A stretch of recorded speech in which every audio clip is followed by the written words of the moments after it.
બનાસ ડેરીની ચૂંટણીને લઈ મોટા સમાચાર કે વધુ 3 બેઠક જે છે તે બિનહરીફ થઈ છે।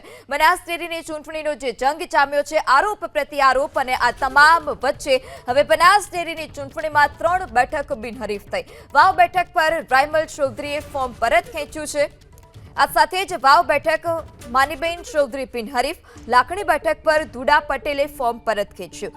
દિયોદર બેઠક પર ઈશ્વર પટેલે પણ ફોર્મ પરત ખેંચ્યું છે। તો વાવ બેઠક પર રાયમલ ચૌધરીએ ફોર્મ પરત ખેંચતા માનીબેન ચૌધરી બિનહરીફ થયા। વધુ માહિતી સાથે સંવાદદાતા રતન ફોનલાઈનથી જોડાયા છે। જી રતન, વધુ 3 બેઠક બિનહરીફ, શું વધારે વિગત, કેટલું ચિત્ર સ્પષ્ટ થયું છે બનાસ ડેરીની ચૂંટણીને લઈ?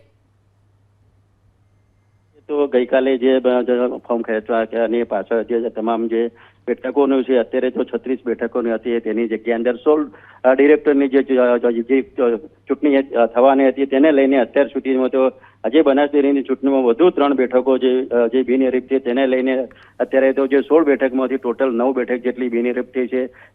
તેને લઈને અત્યારે તો જે ચૂંટણીનો જે માહોલ હતો તેને લઈને તો સીધી આ જે બનાસ ડેરીની ચૂંટણી અત્યારે તો અંત આવે તેવું લાગ્યું છે કે તમામ જે બેઠકો ઉપરથી બિનહરીફ થવાની શક્યતા, હજુ પણ બિનહરીફ થવાની શક્યતા હજી રહી છે। હજુ પણ જે બનાસ ડેરી જે બાકી રહે તેની પૂરેપૂરી શક્યતા છે બિનહરીફ થવાની। જી રતન, માહિતી બદલ આભાર।